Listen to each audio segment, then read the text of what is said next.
Dalam bacaan Injil yang baru kita dengar, kita mendapat informasi bahwa Yesus melakukan mukjizatnya yang pertama atas permohonan ibunya. Yohanes mau mengatakan bahwa atas permohonan ibunya lah Yesus membuat debutnya yang pertama. Untuk tujuan yang sangat penting itu, Yesus memilih melakukan sesuatu yang kita anggap kurang penting. Artinya, sadar atau tanpa sadar kita anggap kurang penting apa yang Yesus anggap penting. Atau sebaliknya, kita anggap penting apa yang sebenarnya relatif kurang penting. Apa sebab?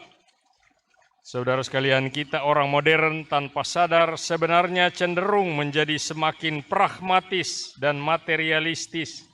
Maksudnya, dalam menilai sesuatu kita biasanya mengajukan pertanyaan, apa gunanya? Atau apa untungnya? Inilah pragmatisme. Segala sesuatu ditentukan dan diukur oleh apakah ia punya kegunaan atau tidak. Apakah ia memberi keuntungan atau tidak. Dan biasanya kegunaan atau keuntungan itu diukur secara material. Saudara sekalian, orang bertanya, apa gunanya melayani? Apa untungnya? Malah tombok, untuk apa berdoa? Pragmatisme.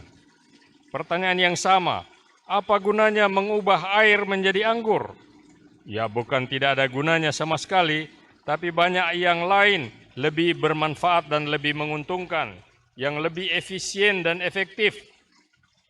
Bacaan pertama tadi dari Yesaya berkata, dengan bertobat dan tinggal diam, kamu akan diselamatkan.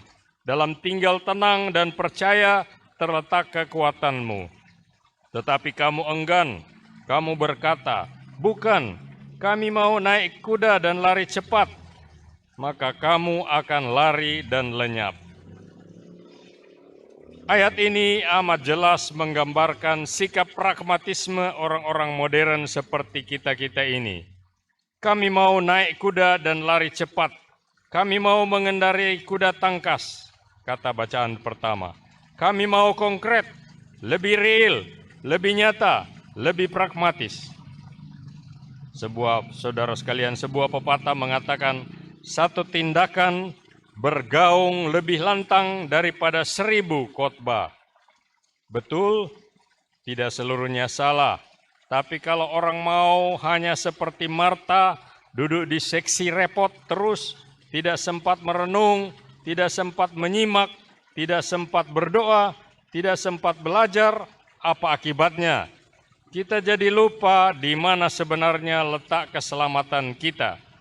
Dan di mana sebenarnya letak kekuatan kita. Kita terlalu sibuk dengan hal yang kita anggap penting, sampai meremehkan hal-hal yang sebenarnya jauh lebih penting atau paling sedikit sama pentingnya. Di mana letak keselamatan dan kekuatan kita?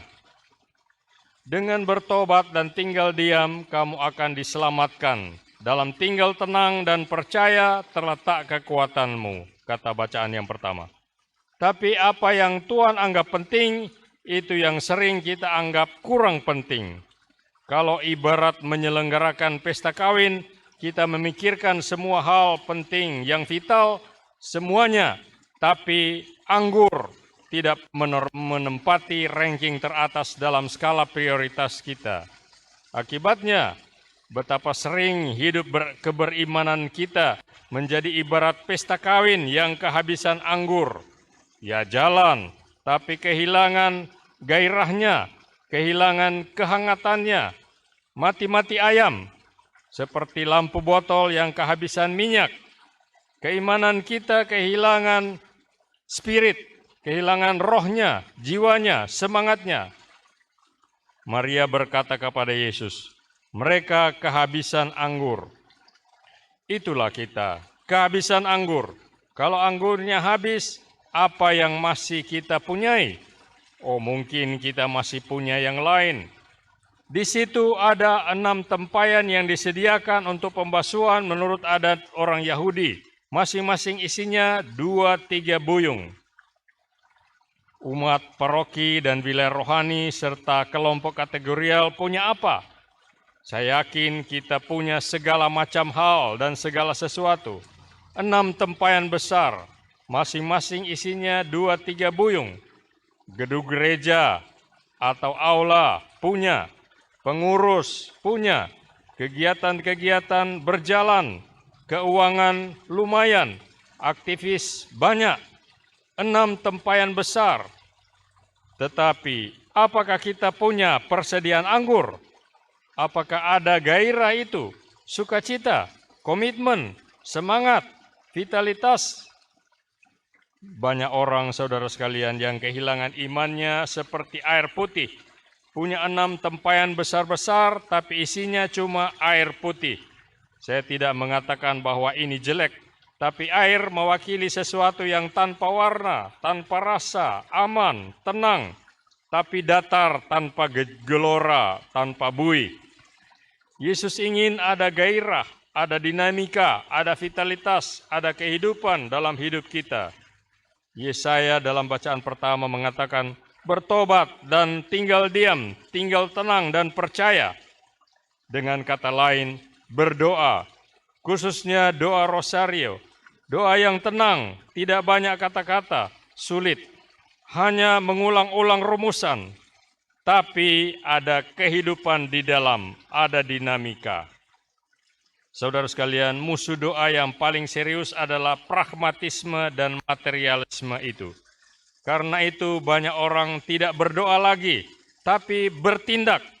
Mereka mengatakan, doa tidak mengubah apa-apa, tindakanlah yang bisa mengubah sesuatu.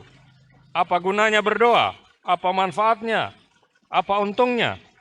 Mereka memilih kuda, mereka memilih lari daripada berdoa. Saudara sekalian, Yesus atas permintaan ibunya Maria ingin mengubah air menjadi anggur. Kita harus minta sungguh-sungguh kepada Tuhan lewat Maria agar kehidupan doa yang amat vital itu dipulihkan kembali. Doa barangkali tidak akan segera dan nyata mengubah dunia di sekitar kita. Akan tetapi ini pasti, doa yang sungguh, doa yang benar, doa yang tekun akan mengubah diri kita. Kita akan diubah menjadi lebih hidup, lebih dinamis, lebih kuat, lebih tahan, lebih ulet. Kita umat Katolik memang tidak pandai merangkai kata-kata doa, tapi kita bisa berdoa doa rosario. Kata-kata malah kadang-kadang membuyarkan doa kita, membuat kita berdoa hanya dengan mulut, tidak dengan hati. Bandingkan Roma pasal 8 ayat 26. Maka jangan hanya mengucapkan doa dengan banyak kata-kata. Juga jangan hanya mendengarkan doa yang panjang-panjang. Tapi apa? Jadilah doa. Dalam bahasa Inggris dikatakan, don't pray, be a prayer. Jadikanlah seluruh hidup kita itu sebuah doa. Artinya, dimanapun, kapanpun, dan dalam keadaan apapun, kita memelihara komunikasi dengan Allah. Seperti Maria yang menyimpan segala perkara itu dalam hatinya dan merenungkannya. Dalam doa, mari kita mohon kepada Maria agar dia berdoa bagi kita kepada Yesus putranya, supaya ia berkata kepada Yesus, mereka kehabisan anggur. Amin.